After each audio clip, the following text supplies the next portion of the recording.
The trail begins as a narrow interruption through dense vegetation, a corridor carved by repeated passage where soil has been compacted and leaf litter pushed aside just enough to expose a darker, moisture-retaining surface beneath.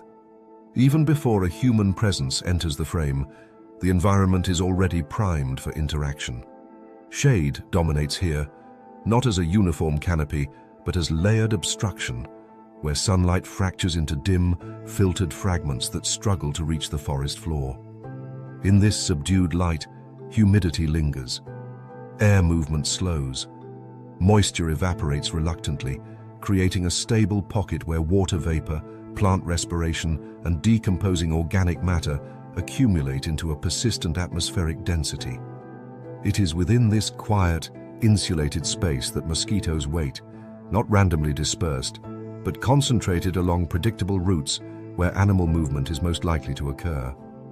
As a hiker enters this corridor, the ecosystem responds not with sound or motion, but with chemistry. The human body immediately begins altering the environment in subtle but measurable ways. With each step, muscles generate heat, raising the skin temperature above ambient levels. Sweat forms as a cooling mechanism, but in doing so, it introduces a complex mixture of compounds onto the skin's surface, including lactic acid, ammonia, and various fatty acids. These compounds do not remain localized. They evaporate, diffuse, and are carried in slow, turbulent plumes that trail behind and around the moving body. Simultaneously, each exhalation releases carbon dioxide in steady pulses, forming invisible streams that expand outward and drift through the still air of the trail. For a mosquito, this combination is not merely detectable, it is unmistakable. Their sensory systems are tuned with extraordinary specificity to interpret these cues as a complete biological signature. Carbon dioxide alone can be detected from several meters away, triggering an initial orientation response. But it is not sufficient on its own.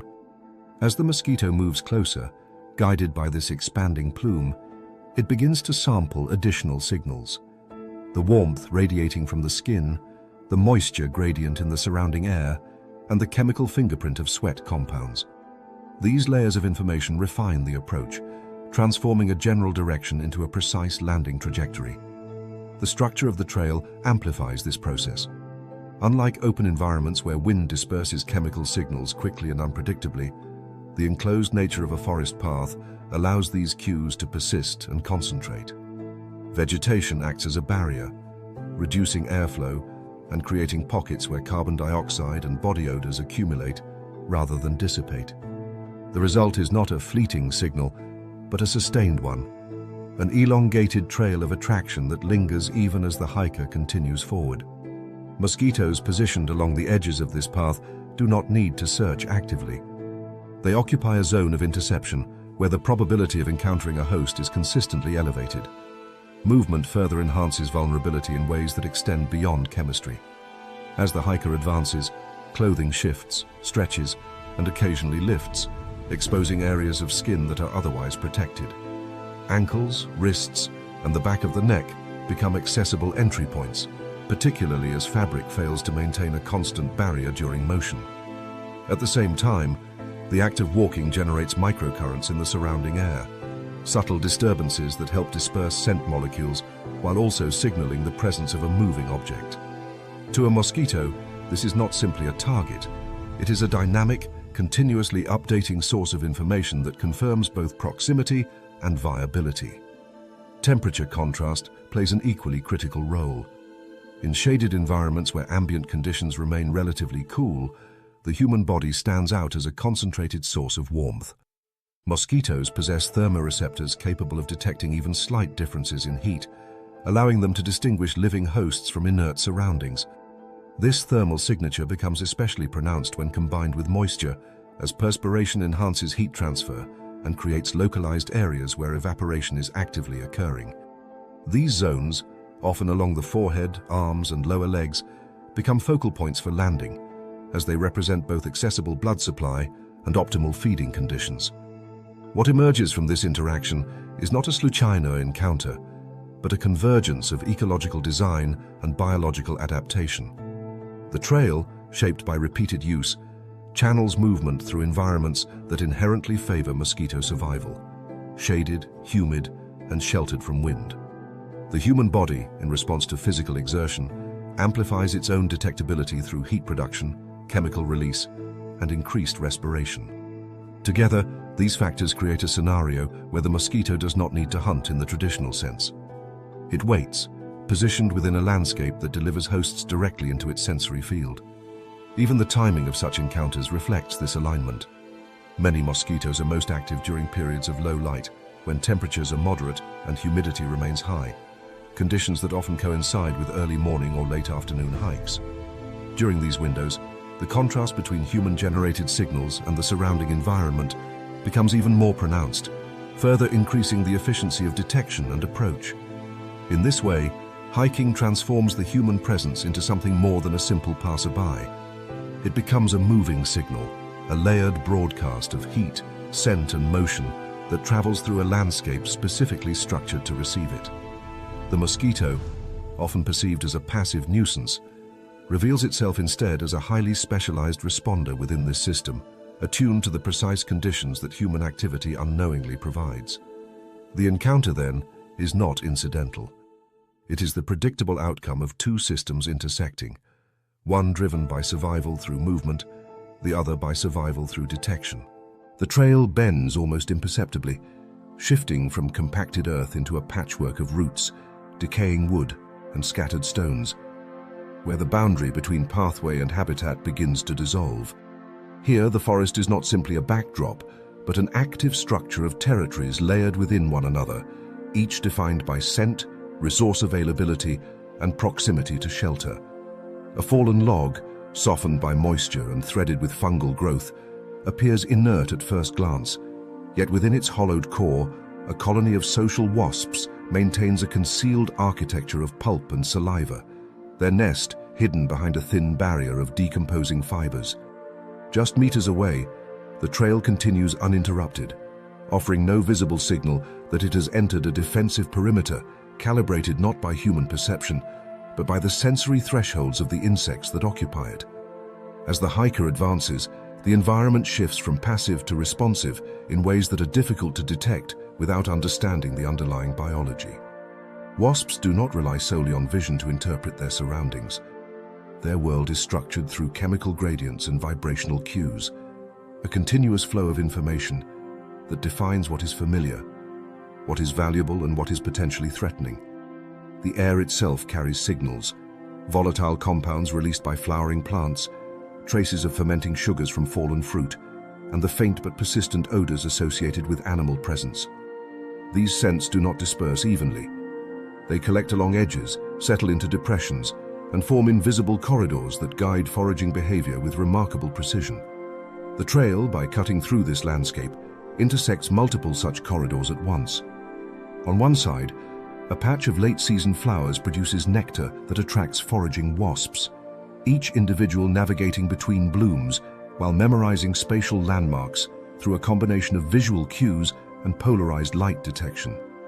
On the other, a shaded hollow retains the sweet, fermenting scent of crushed berries, drawing scavenging species that specialize in locating energy-rich resources overlooked by larger animals. Between these zones, the trail becomes a convergence point, not because it offers resources itself, but because it connects areas that do. Human presence alters this balance in subtle but significant ways. A pause for rest introduces new chemical signals into the environment: food aromas, residues of sugars and proteins, even the faint scent of skin oils and perspiration. These compounds do not remain confined to their source. They diffuse outward, merging with existing scent landscapes and creating novel gradients that wasps are quick to investigate. Unlike many other insects, wasps possess a level of behavioral flexibility that allows them to exploit changing conditions rapidly. A single individual detecting a new food source can return to the nest and recruit others, not through elaborate communication systems like those of bees, but through increased activity and localized reinforcement of scent trails. The defensive aspect of wasp behavior emerges from a similarly refined system of detection. Near the nest, sensitivity to disturbance intensifies. Vibrations transmitted through the ground or the structure of the nest itself are interpreted as potential threats, triggering a cascade of responses that escalate from alertness to aggression. Guard individuals position themselves near the entrance, monitoring both chemical and mechanical cues. When a large organism enters this zone, the difference is immediate. The scale of movement, the intensity of heat, and the disruption of air currents combine into a signal that exceeds normal environmental variation. What follows is not random aggression, but a targeted defensive strategy. Wasps are capable of marking intruders with alarm pheromones, chemicals that adhere to skin or clothing and signal other colony members to focus their attention on a specific target. This creates a feedback loop in which each subsequent interaction reinforces the initial response, increasing the likelihood of repeated stinging. The effectiveness of this system lies in its precision. Rather than dispersing energy across multiple threats, the colony concentrates its defense on the most immediate and persistent disturbance. The trail, in this context, functions as an unpredictable intrusion into a highly organized spatial system. It passes within centimeters of nests concealed underground, where only a small entrance hole betrays the presence of an entire colony. It skirts the edges of flowering zones where foragers move in rapid, overlapping paths, each individual attuned to both resource location and the presence of competitors. It intersects with areas where food residues accumulate, whether from natural processes or human activity, creating hotspots of interest that draw wasps from surrounding territories. Even moments of stillness, sitting down to eat, setting aside a bag, leaving a container open, extend the duration of exposure within these zones. Time in this environment becomes a critical factor. The longer a human remains in place, the more opportunity there is for chemical signals to build, for wasps to locate the source, and for defensive thresholds to be crossed. Movement may initiate an encounter, but stillness often sustains it. In this layered landscape, the wasp is neither an aggressor nor an anomaly. It is a resident, operating within a network of territories defined by resources, risks, and communication systems that have evolved to maximize efficiency and survival. The human presence, by contrast, is transient and largely unaware, moving through spaces that appear neutral but are in fact densely occupied and actively monitored. The encounter, when it occurs, is the result of overlapping intentions, one species seeking passage or rest, the other maintaining control over a critical zone of survival. The tension arises not from conflict alone, but from the precision with which each system interprets the same environment in fundamentally different ways. The trail opens gradually, almost without announcement, into a clearing where the forest canopy loosens its grip and sunlight begins to reach the ground in sustained, uninterrupted beams. Here, the character of the ecosystem shifts. What was once shaded and moisture-heavy becomes dynamic and luminous, a transitional zone where energy flows more freely between soil, plant, and air. This is the edge habitat, a place defined not by uniformity, but by contrast. Grasses rise between low shrubs, flowering plants cluster in dense patches, and the air itself feels more active, carrying warmth, scent, and movement across a broader space. It is within these edges that productivity peaks, and with it, a different kind of traffic begins to dominate. Honeybees move through this environment with a purpose that is both immediate and collective. Each individual is not simply foraging, but participating in a coordinated system that extends far beyond the visible scene. As a worker bee leaves the hive, it carries with it a memory of direction encoded through the angle of the sun, the polarization patterns of light, and the spatial landmarks it has previously learned. Its flight path is not random. It is the continuation of a communication process that began inside the hive, where returning foragers translate the location of rich floral resources into precise movements that other bees can interpret. What unfolds in the clearing is the outward expression of that internal exchange, a steady, purposeful movement between flowers that reflects both individual navigation and collective intelligence. The flowers themselves are not passive participants. Their structures have evolved in tandem with pollinators, shaping the behavior of bees through color, scent, and form. Ultraviolet patterns invisible to the human eye guide bees toward nectar sources, while the architecture of petals and reproductive organs ensures that pollen adheres to specific parts of the insect's body. As a bee lands, its weight triggers subtle mechanical responses in the flower, positioning stamens and stigmas in ways that maximize the transfer of genetic material. The bee, in turn, gathers nectar and pollen, resources essential not only for its own survival, but for the development of the colony. This interaction, repeated thousands of times across the clearing, forms the basis of a mutualistic relationship that supports entire ecosystems. Into this system, the hiker enters not as a target, but as an overlapping presence. Drawn by the same openness and accessibility that define the clearing, a person may pause to rest, to observe, or simply to enjoy the contrast between dense forest and open light. In doing so, they step into a space already structured by movement and intention. The act of brushing against flowering plants, of sitting near clusters of blooms, or even of standing still within a patch of high floral density, introduces a new variable into an otherwise stable flow of pollinator traffic. For the bees, this variable is interpreted through a set of sensory filters that prioritize efficiency and threat assessment. Vision plays a central role, but it is tuned differently than in many vertebrates. Bees perceive a spectrum that extends into ultraviolet, allowing them to distinguish patterns and contrasts that guide them directly to nectar sources. A human presence, lacking these specific visual cues, does not immediately register as relevant to foraging. Instead, it becomes part of the background, an obstacle to navigate around, rather than a destination to investigate. However, proximity alters this dynamic. As a hiker moves through dense vegetation, the likelihood of intersecting with active foraging paths increases. Bees approach flowers with a level of precision that assumes stability in their environment. Sudden movement, an arm brushing past a bloom, a shift in position near a cluster of plants, can disrupt this expectation. The bee, encountering an unexpected barrier or motion at close range, must respond quickly. In most cases, this response is evasive. The insect adjusts its trajectory, reorients, and continues its search elsewhere. But when contact occurs, or when the disturbance is interpreted as a potential threat, the outcome can change. Defensive behavior in honeybees is closely tied to the protection of the hive, yet it is not absent in foraging individuals. A bee that becomes trapped, pressed against skin or fabric, may deploy its stinger as a last resort. This act is not without consequence. Unlike many other stinging insects, the honeybee's stinger is barbed, designed to lodge in the skin of vertebrate predators.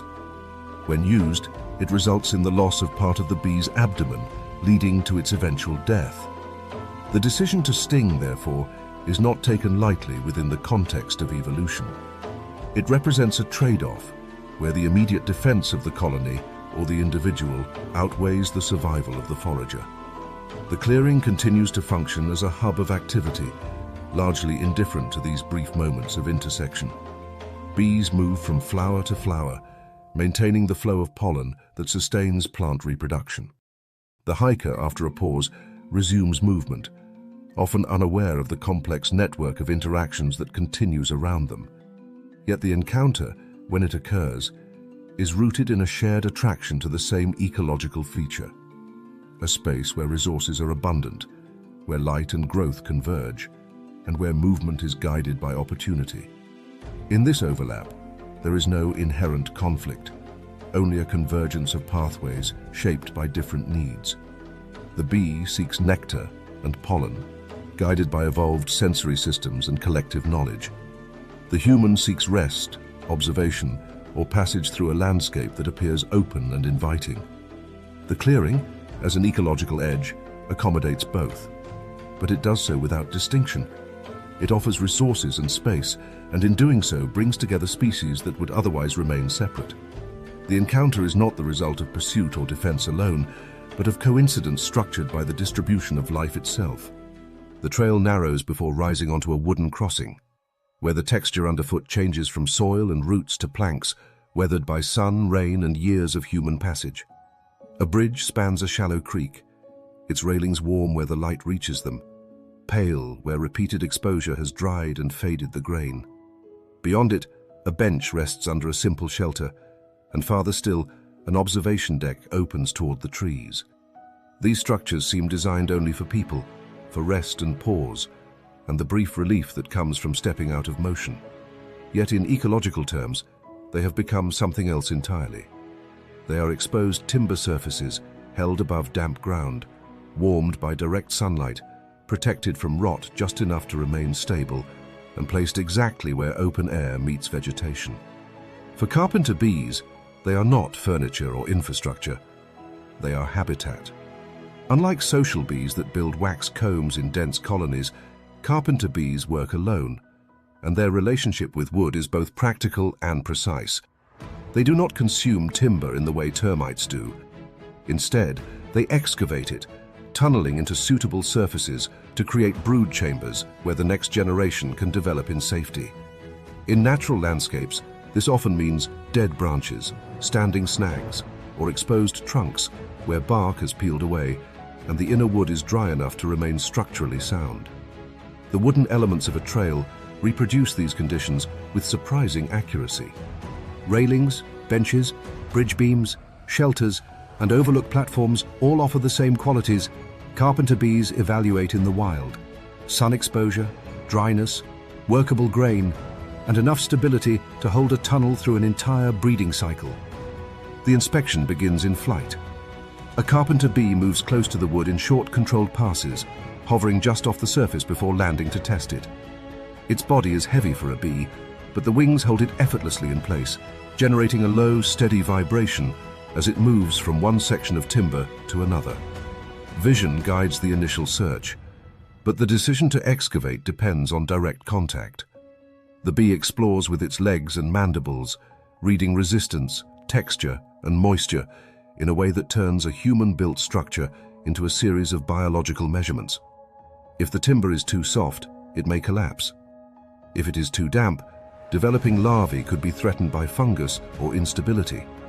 If it is dense but dry, especially where sun warms the surface and evaporation keeps the interior usable, the site becomes ideal.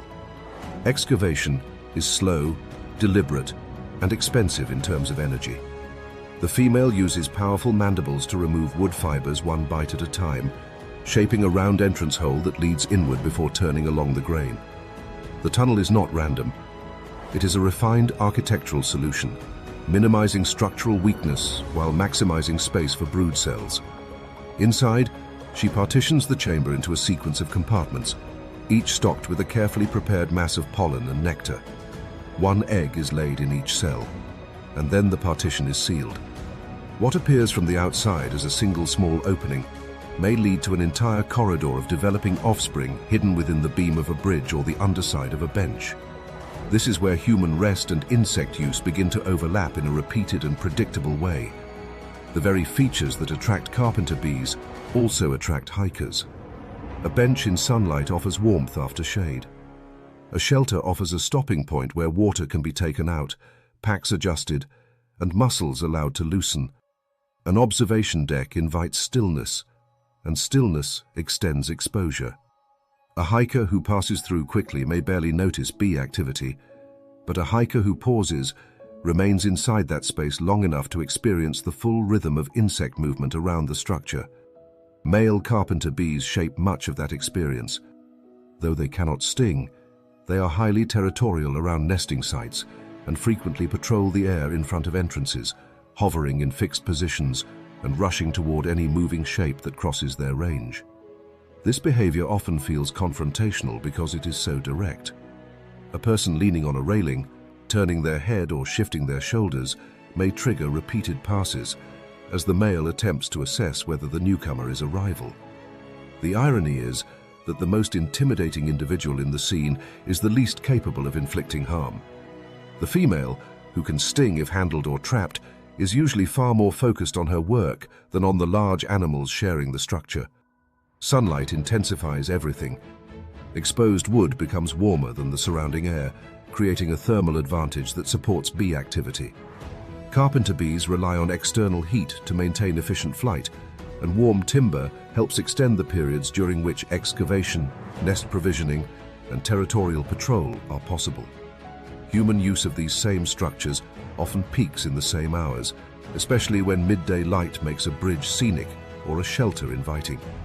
As a result, the encounter does not happen in remote wilderness by chance. It happens exactly where people are encouraged to stop. Trail design, meant to organize human movement through difficult landscapes, unintentionally concentrates that movement around surfaces carpenter bees are evolved to seek. The wood does not have to be ancient or deeply natural. It only has to meet the right physical conditions. For the bee, a railing is simply a dry, vertical resource. For the hiker, it is a place to lean and recover. Their meeting is not driven by aggression or attraction, but by a shared response to the same material features in the environment. What feels like an unexpected encounter is, in truth, built into the architecture of the trail itself. The trail enters a stretch of woodland where the canopy closes overhead in a continuous layer, filtering sunlight into a green, diffuse glow that settles across bark, leaf litter, and the narrow ribbon of earth beneath. At first, the forest appears calm, even restrained, with little visible motion beyond the occasional leaf turning in the breeze. But this stillness is misleading. The dominant event here is not something the eye catches immediately. It is something the entire woodland begins to declare through sound. The season has reached the point when emergence defines the forest more than flowering or decay, and that emergence is not subtle. It arrives as a full-scale broadcast. The sound begins as a faint mechanical shimmer in the distance, a rising tonal field that seems less like a call from individual insects and more like pressure building in the trees themselves. As the hiker moves deeper along the path, the volume increases until it becomes continuous, filling every layer of the woodland with vibration. This is the work of cicadas, insects that spend the majority of their lives hidden below ground, feeding slowly on the xylem fluids of roots. For years they remain there, developing in darkness, insulated from the visible rhythms of the forest above. Their emergence is not random. It is governed by long cycles, soil temperature, and the accumulated timing of seasonal change, which together bring entire populations to the surface within a narrow window. When that moment arrives, the forest is transformed. Nymphs climb from the soil in astonishing numbers, ascending tree trunks, fence posts, shrubs, and any upright surface that offers a secure hold. There they anchor themselves and split open along the back, allowing the adult form to emerge slowly from the old shell. Wings expand, the pale new exoskeleton hardens, and by the next day the canopy is full of adults, while the forest floor bears the empty skins of what they once were. It is one of the most dramatic and synchronized transitions in the insect world, a mass appearance built on years of invisibility. The sound that now dominates the trail is produced almost entirely by males. Each uses a pair of specialized structures called tymbals, ribbed membranes on the abdomen that are flexed inward by strong muscles and then snap back into place. Every rapid buckle and release creates a click. Repeated over and over at high speed, those clicks merge into a buzzing, whirring, or ringing tone that can carry across astonishing distances. One cicada is noticeable. Thousands become environmental force. Their calls overlap in waves, rising and falling as groups synchronize, sometimes sounding almost electrical, sometimes like a long metallic pulse rolling from tree line to tree line. To a human walker, the encounter can feel strangely physical even without contact. The air seems full, not because anything blocks movement, but because the auditory field is saturated. The trail is still visible. The trees are still, yet the entire experience of the forest has changed. Soft footfalls disappear beneath the chorus. Birdsong becomes intermittent and distant. Even wind moving through leaves can vanish beneath the intensity of the insect signal. The woods no longer feel quiet and inhabited. They feel active, broadcasting, and completely taken over by a seasonal event unfolding at full strength. This acoustic dominance serves a purpose. The male cicada is calling to attract females, but the chorus also functions at the population level. By emerging together and calling in overwhelming numbers, cicadas make it difficult for predators to reduce the population meaningfully. Birds, reptiles, and mammals may feast on the sudden abundance, but sheer numbers ensure that most individuals survive long enough to reproduce. It is a strategy of saturation, where vulnerability is answered not with concealment, but with scale. The forest briefly becomes so full of prey that predation loses its usual efficiency. Temperature shapes the performance. Cicadas are strongly influenced by heat, and their calling intensifies as the day warms. Muscle performance improves, sound production becomes more regular, and the forest reaches peak volume under bright conditions when trunks and branches absorb enough solar energy to support extended activity. The structure of the woodland then modifies the result. Leaves reflect and absorb different frequencies. Tree trunks break and redirect sound. Gaps in the canopy allow pulses of heat to create uneven zones of activity, so that one section of trail may throb with noise while another hums at a lower intensity just a short distance away. What makes this encounter so distinctive is that it does not depend on physical closeness in the usual sense. A hiker may never touch a cicada or even clearly see one through the upper foliage, yet still feel completely immersed in their presence. The forest itself becomes the medium through which the insects are experienced. Their lives, mostly hidden for years, are revealed all at once in a brief season of overwhelming audibility. There is a quiet irony in that pattern. Cicadas spend nearly all of their existence unseen and unheard beneath the soil, feeding with patience and remaining entirely outside human awareness. Then for a short span, they turn the woods into an amplifier of their arrival. A person entering the forest during this period does not simply hear insects. They step into a biological event already underway, a landscape speaking at maximum intensity. The encounter happens because human passage coincides with the moment the forest is announcing insect life as loudly as it can. The trail breaks suddenly from shade into an open corridor of light, and the change in atmosphere is immediate.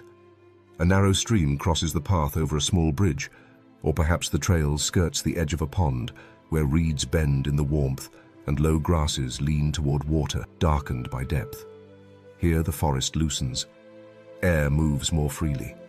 Sunlight accumulates near the ground and flashes off the surface in bright, unstable fragments. Small flying insects rise in loose columns, drift over the water, and scatter across the open route. It is a productive edge, one of those transitional spaces where moisture, warmth, and visibility combine to create dense aerial traffic. For a dragonfly, it is ideal hunting ground. The scarlet dragonfly enters this space not as a wanderer, but as a specialist. Its presence seems almost too controlled for the softness of the surrounding air. It hovers, shifts, accelerates, and stops with a precision that makes the whole corridor feel mapped in advance. The body burns red in direct light, the abdomen narrow and vivid, while the wings flicker so quickly that they seem to disappear except where sun catches them at the right angle. That scarlet coloration is not simply ornament. In mature individuals, it signals reproductive condition, but it also interacts with heat. Darker, more saturated body surfaces absorb solar radiation efficiently, helping the insect raise and maintain the temperature required for muscular performance in flight. Dragonflies are among the most accomplished aerial predators on the trail, and much of that ability begins with their eyes. The head is dominated by huge compound eyes that together provide almost panoramic coverage of the surrounding airspace. Each eye contains thousands of visual units, allowing the insect to detect even slight movement against a bright background. What matters most is not fine detail, but motion, speed, and angle. A midge drifting across light, a fly changing direction over water, or a mosquito rising from the reeds is registered instantly. The dragonfly does not merely chase. It computes. It predicts where a target will be and moves to intercept it, often adjusting course in flight with astonishing speed. Open trails, water edges, and sunlit clearings all amplify this hunting style. Small prey insects concentrate there because these places offer warmth, nectar, breeding sites, or access to the moisture they require. Humans favor them for entirely different reasons. A hiker prefers the same open sections because they are easier to walk, cooler near water, and visually rewarding after long stretches of enclosed woodland. The result is a shared corridor through dense habitat, one species using it for efficient travel and relief, the other using it as a controlled volume of prey-rich air. This is where the encounter becomes easy to misread. As the hiker moves into the clearing, the dragonfly may sweep close, hover in front of the face, pass by the shoulders, circle, and return. To a person, this can feel targeted. But the dragonfly is not interested in the human body as prey or rival. It is reading motion in a crowded airspace where smaller insects are already moving around the larger figure. The walker has entered the same zone where the predator is already tracking. The body becomes part of the scene geometry, a moving mass that alters the behavior of prey and shifts local air currents, but not the true object of pursuit. In subtle ways, the human presence can actually enrich the dragonfly's opportunities. Footsteps stir tiny insects from the vegetation. Shadows cast by the moving body momentarily concentrate prey in illuminated gaps. Heat and carbon dioxide released by the hiker may draw biting flies and mosquitoes into the same airspace, adding to the pool of available targets. The dragonfly, tuned to movement and interception, responds to this dense traffic with even greater activity. It is not escorting the person down the trail. It is exploiting a burst of aerial disorder that the person unintentionally helps create. The dragonfly's body is built perfectly for this work. Each pair of wings can move independently, allowing instant changes in direction, hovering, and backward flight. The long abdomen stabilizes turns and rapid stops, while the legs form a basket beneath the body during the final approach to prey. Once a target is seized, feeding may begin in flight or after a brief perch on a reed, twig, or railing. The efficiency is extraordinary. Dragonflies are capable of capturing a large majority of the prey they pursue, making them among the most successful hunters in the insect world. Water remains central to the story, even when the adult is airborne. Dragonflies begin life as aquatic larvae, submerged predators that hunt other invertebrates and even small vertebrates beneath the surface. Only after this long underwater phase do they emerge into the air as winged adults. That two-stage life ties them permanently to streams, ponds, marshes, and other wet edges, which is why so many trail encounters happen near crossings, clearings, and exposed margins where water meets land. The overlap is therefore not accidental. Humans seek the easiest and most scenic route through dense habitat, often following streams, open banks, and breaks in the forest. Dragonflies seek the same features because they are rich in prey and essential to reproduction. Both species prefer the same corridors, but for entirely different reasons. The hiker sees an inviting path. The dragonfly sees a hunting lane drawn through sunlight. That is what makes the encounter feel so immediate. A scarlet hunter flashes close in a place where movement is already concentrated, and for a moment, the person seems to have stepped directly into the insect's world. In truth, that world was already active and precisely organized before the first boot touched the clearing. The human has simply entered it at the point where flight, water, and light combine most intensely. The trail drops gently toward water, and with that descent, the entire atmosphere changes. The air becomes cooler against the skin, heavier with moisture, and filled with the subdued sound of a stream slipping over stone or a pond, holding still beneath overhanging leaves. Such places draw people almost automatically. After heat, distance, and steady uphill effort, water offers relief. Hikers pause here to drink, to cool their hands, to look into the current, or simply to remain still for a minute while the body settles. Yet the margin between trail and water is far from restful in ecological terms. It is one of the most active microhabitats along the route, a narrow zone where light, tension, and trapped prey support a specialized community of hunters. At first, the surface appears calm, a sheet of reflected sky broken only by occasional ripples or drifting debris. Then small movements begin to resolve into form. Slender insects glide across the water without sinking, their bodies supported by impossibly fine contact with the surface. These are water striders, members of the family Geridae, predators that live not in the water itself and not entirely above it, but at the thin boundary layer between the two. Their existence depends on surface tension, that cohesive property of water molecules that creates a resistant skin strong enough, under the right conditions, to bear a tiny hunter. The anatomy that allows this is exquisitely specialized.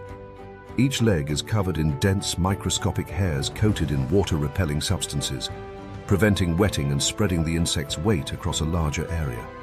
Rather than piercing the surface, the legs create dimples in it, depressing the water without breaking through.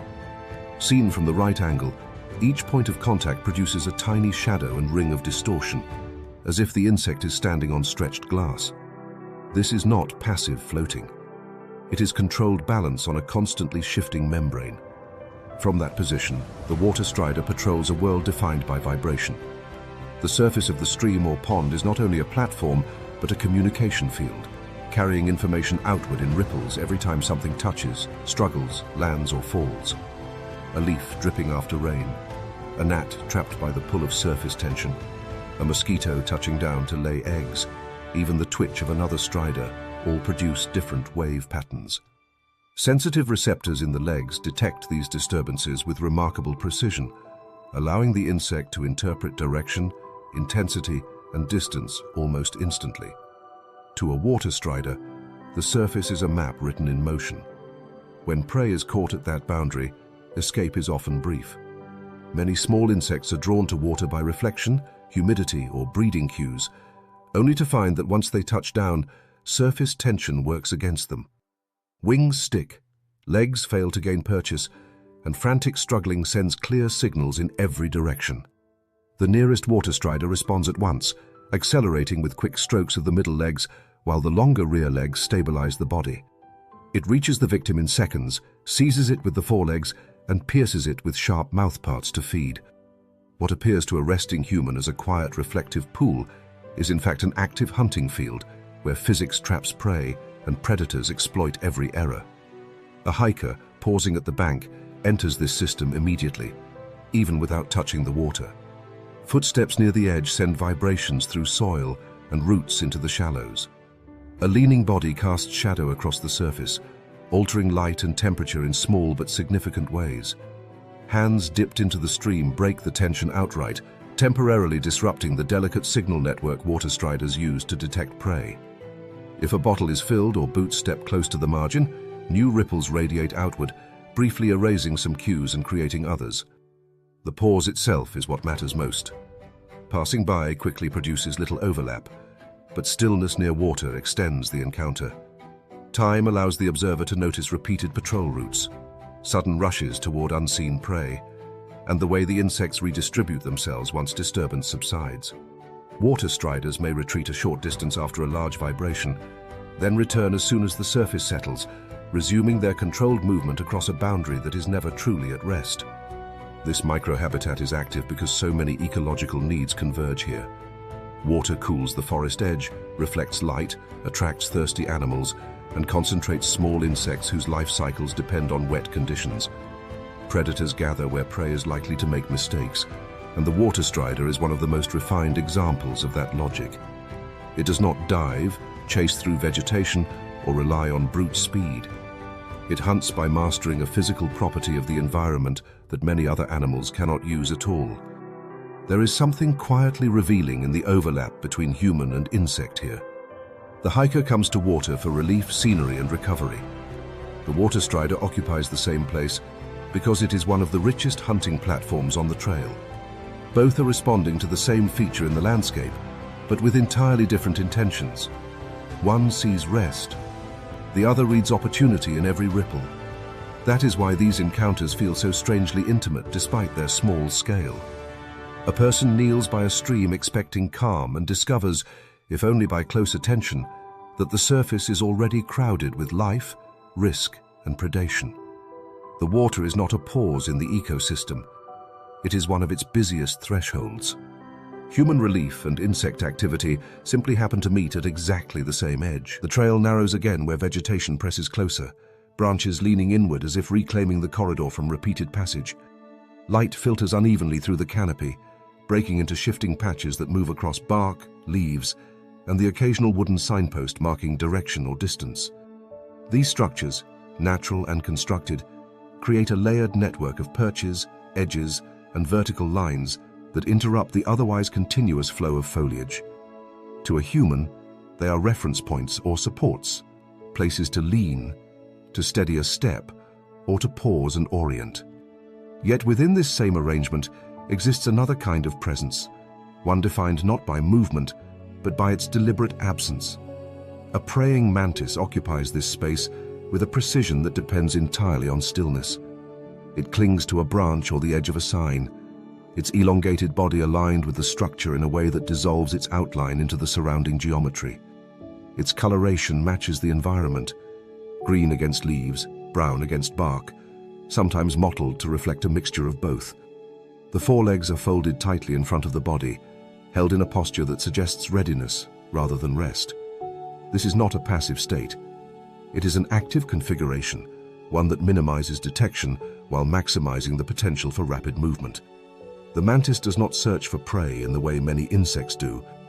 It does not patrol or wander through the environment. Instead, it selects a position where prey is likely to pass and commits to waiting. This strategy relies on a deep integration with the structure of the habitat. Branches that extend into open air, stems that intersect with flight paths, and edges where light transitions into shadow all become potential hunting sites. The mantis evaluates these positions not through abstract reasoning, but through evolved preference for locations where insect traffic is predictable. Small flying insects move along these routes as they navigate between feeding and breeding sites, often following visual corridors or responding to light gradients. The mantis, in turn, places itself within these corridors, becoming part of the environment through which prey must pass.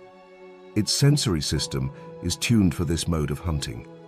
The head, capable of rotating independently of the body, allows the mantis to track movement without shifting its position. Large compound eyes provide a wide field of view, while specialized regions within those eyes enable a degree of depth perception uncommon among insects. This binocular capability allows the mantis to judge distance with remarkable accuracy, an essential requirement for an ambush predator that must strike with precision. The world, from its perspective, is a series of moving targets passing through a stable frame, each evaluated for size, speed, and trajectory. When prey enters the effective range, the transition from stillness to action is immediate. The forelegs, armed with spines, extend in a rapid, coordinated alharka that captures the target before it can react. The strike occurs within fractions of a second, often faster than the human eye can follow. Once secured, the prey is drawn toward the mouthparts and consumed, the mantis maintaining its grip on the perch throughout the process. This efficiency is the result of both mechanical specialization and behavioral refinement, a system that minimizes energy expenditure while maximizing success. The human encounter with this predator often begins not with movement, but with recognition. A hand reaches for a branch, a shoulder brushes against a signpost, or a pack is adjusted against a tree, and only then does the shape resolve into something animate. The mantis, having remained motionless, is suddenly perceived as a presence that had been there all along. This moment carries a subtle tension, not because the insect poses a threat, but because its stillness creates the impression of observation. It appears less like an organism encountered and more like one that has been watching, its posture unchanged by the arrival of a much larger creature. This impression is reinforced by the mantis's ability to remain composed even at close range. Unlike many insects that flee when approached, a mantis may hold its position, relying on camouflage and the absence of alharka to avoid detection. In some cases, it may shift slightly, adjusting its orientation to maintain a better view of the surroundings. These movements are slow and controlled, designed to avoid drawing attention. The result is an interaction that feels unusually deliberate, as if the insect is assessing rather than reacting. The structures that facilitate this encounter are often those introduced or maintained by human activity. Signposts, railings, and even the straps of a resting pack provide stable, elevated perches that intersect with the same aerial pathways used by flying insects. These surfaces are frequently touched, leaned upon, or visually ignored, making them ideal locations for an ambush predator that depends on remaining unnoticed. The mantis does not distinguish between natural and artificial supports. It responds to form, position, and the flow of potential prey. In this overlap, the encounter is defined by shared use of structure rather than direct interaction. The human engages with the environment through contact and movement, while the mantis engages through stillness and anticipation. Both occupy the same physical points, branches, edges, and supports, but for entirely different purposes. The moment of recognition, when the hidden predator becomes visible, reveals the depth of this coexistence. There is a quiet irony in the fact that the mantis, an insect built for rapid and decisive motion, is most effective when it does not move at all. Its success depends on becoming part of the background, on allowing the world to come to it rather than pursuing it. The human, moving through the same space, becomes aware of this strategy only when proximity breaks the illusion. The encounter does not arise from pursuit or a defer, but from the simple act of sharing a perch, a point in the environment where waiting and passing intersect. The trail presses inward through dense vegetation, narrowing to the point where movement requires constant negotiation with leaves, stems, and branches that lean across the path. Here, the distinction between trail and habitat begins to dissolve entirely.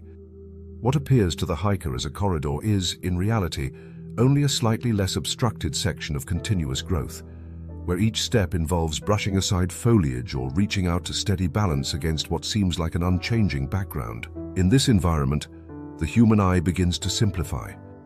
Complexity is reduced to function. Leaves become obstacles, branches become handholds, and the intricate detail of plant structure fades into a uniform field of green and brown that is navigated rather than examined.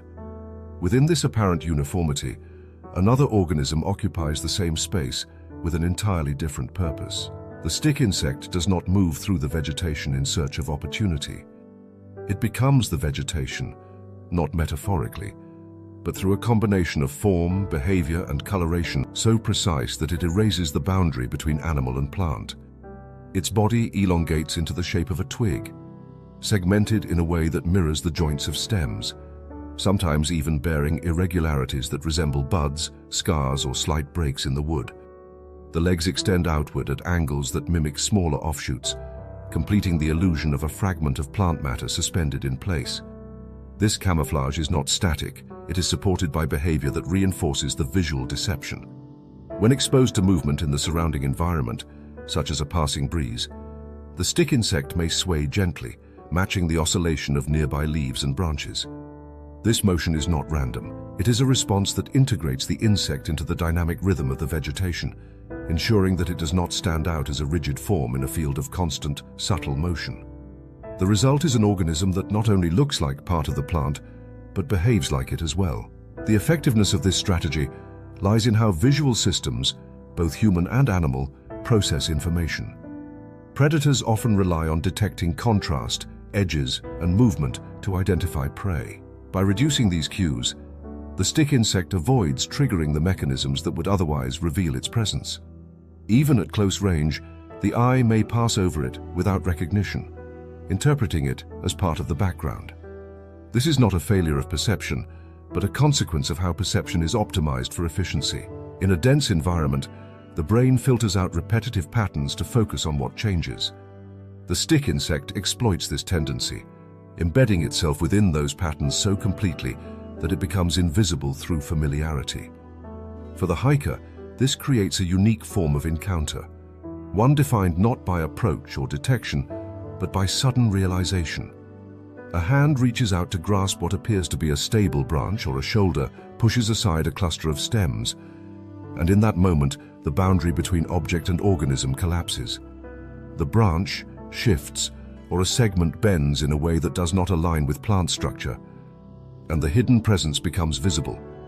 The surprise is immediate, not because the insect has moved significantly, but because the human perception has recalibrated, recognizing what was previously dismissed as background. This interaction is shaped by a fundamental difference in how the environment is interpreted. The human reads the trail as a pathway through a passive setting, where vegetation is an obstacle to be managed or ignored. The stick insect reads the same environment as a matrix of opportunities for concealment, where survival depends on becoming indistinguishable from the surrounding structure. The trail itself, rather than being a neutral space, becomes part of this concealment. Plants that grow along its edges are trimmed or bent by repeated passage, creating irregular forms that enhance the camouflage of insects adapted to mimic them. Predator-prey dynamics further reinforce this strategy. Birds, reptiles, and small mammals that hunt visually are constantly scanning the vegetation for movement or irregularity. The stick insect's ability to remain undetected allows it to avoid these threats, but it also enables a more subtle role within the ecosystem. As a herbivore, it feeds on leaves, often at night, leaving behind minimal evidence of its activity. During the day, it returns to its motionless posture, reducing the risk of discovery.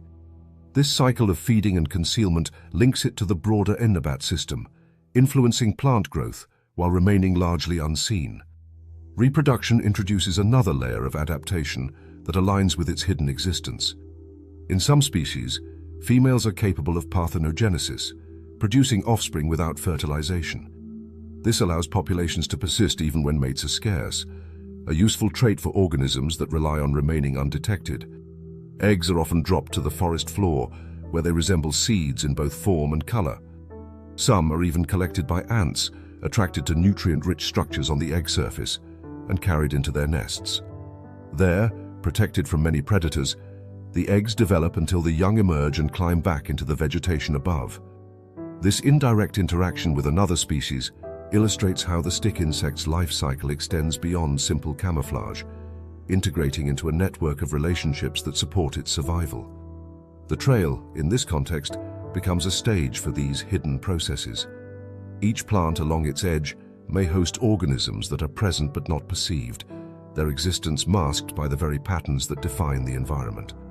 The human, moving through this space, interacts with it physically, but only partially visually, engaging with surfaces that are assumed to be inert. The stick insect occupies those same surfaces as a living extension of the background, revealing itself only when the assumptions of the observer are challenged. There is a quiet precision in this form of concealment. The insect does not need to flee, defend, or compete through speed or alkua. Its success depends on remaining unrecognized, on allowing the world to move around it without interruption. The encounter, when it occurs, is not the result of pursuit or a defer, but of perception shifting at the last possible moment. What was once a branch becomes an animal, and the trail itself, so often treated as a simple route, reveals itself as a layered system where visibility is not guaranteed, and where survival can depend on becoming part of what others choose not to see. The trail slows as it enters an older section of forest, where time has accumulated in layers of fallen wood, fractured trunks, and bark loosened by years of weather and decay. Here, movement becomes more deliberate. The ground is uneven, softened in places by decomposing material, hardened in others by exposed roots that twist across the path like remnants of an older structure beneath the soil. A fallen log lies beside the trail, its surface worn smooth where hands have rested and boots have stepped. Nearby, a bench built from thick timber leans slightly under its own age, its edges softened, its surface marked by subtle cracks that trace the direction of the grain. These are places where a hiker instinctively reaches out, seeking balance, support, or simply a moment of stillness in contact with something solid. Yet what appears stable is, in ecological terms, undergoing constant transformation. The wood that supports weight and offers rest is no longer inert. It is part of a slow but continuous process of breakdown, where structure is gradually converted into soil through the combined activity of fungi, microorganisms, and insects. Within this process, longhorn beetles play a precise and essential role. They are not the first to arrive at dead wood, but they are among the most influential in shaping its transition from solid form to fragmented substrate. The presence of a longhorn beetle is often subtle at first. A movement along the surface of bark, a shadow crossing a crack in the wood, or the delicate sweep of antennae extending far beyond the body reveals an organism adapted to a world defined by texture and depth rather than open space. The elongated antennae, sometimes several times the length of the body, are not ornamental. They function as highly sensitive adawat, capable of detecting chemical signals, al-hawa currents, and the faint vibrations that move through wood. For a beetle navigating a landscape of decaying almada, these cues are essential, guiding it towards suitable almawaka for feeding, mating, and egg-laying. The life cycle of the longhorn beetle is intimately tied to the condition of the wood itself. Adults may feed on bark, leaves, or sap, but it is the larvae that define the species' ecological role. After eggs are laid in crevices or beneath loosened bark, the emerging larvae tunnel into the Drevacina, creating intricate networks of passages that extend deep into the structure. These tunnels are not random. They follow gradients of moisture, density, and fungal presence, exploiting areas where the wood is already beginning to soften. In doing so, the larvae accelerate the breakdown process, increasing surface area and allowing other decomposers to penetrate further. This interaction between insect and fungus is particularly significant. Many longhorn beetle species are associated with fungal communities that precondition the wood, breaking down complex compounds and making nutrients more accessible. The larvae, in turn, consume both the Drevacina and the fungal material, integrating into a symbiotic cycle that transforms resistant plant tissue into a form that can re-enter the soil system. What begins as a fallen trunk gradually becomes a Richler matrix of organic matter, supporting new growth and continuing the cycle of forest regeneration. For the hiker, these processes remain largely invisible until contact brings them into awareness. A hand placed on a log may feel firm, yet beneath the surface lies a network of tunnels that have weakened its internal structure. A section of bark, when touched, may shift slightly, revealing the hollowed prostranstva beneath. Occasionally, the adult beetle itself becomes visible, its body emerging from a crevice or moving slowly across the surface.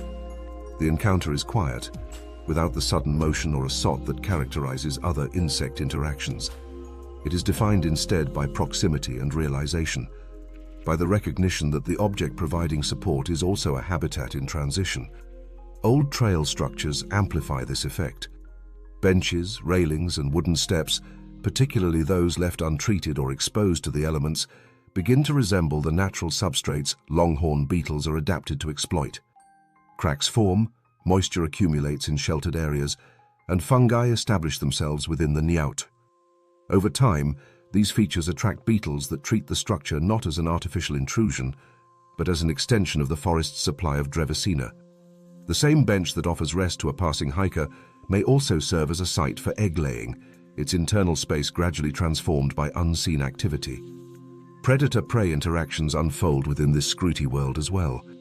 Woodpeckers, guided by sound and vibration, probe the surface of trunks and logs, extracting larvae from within.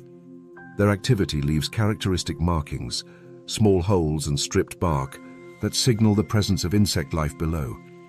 In this way, the longhorn beetle becomes part of a broader network of relationships, linking decomposers to predators and contributing to the redistribution of energy within the ecosystem. What emerges from this convergence is a deeper understanding of the trail itself. It is not a boundary separating human movement from natural processes, but a pathway that passes directly through them. The materials that define the trail, soil, wood, plant matter, are the same materials that support insect life at every stage of transformation. When a hiker leans on a log or sits on a bench, they're engaging with a structure that is both functional and biological, stable in the moment, yet continuously changing. There is a quiet completeness in this final encounter. Unlike the sudden presence of a flying insect, or the unexpected movement of a hidden predator, the longhorn beetle represents a slower, more integrated form of interaction. It does not interrupt the trail. It reveals what the trail is made from. The wood that supports, the bark that shelters, the decay that softens and reshapes, all are part of a system in which insects are not separate from the environment, but fundamental to its existence. In this closing moment, the perspective shifts. The trail is no longer a simple route through the forest, but a living structure composed of processes that continue regardless of human presence. The insects encountered along the way are not intruders. They are participants, each occupying a role that defines the landscape itself. The longhorn beetle, working within the quiet interior of wood, completes this picture, reminding us that even the most solid and familiar elements of the trail are part of a dynamic and ongoing transformation.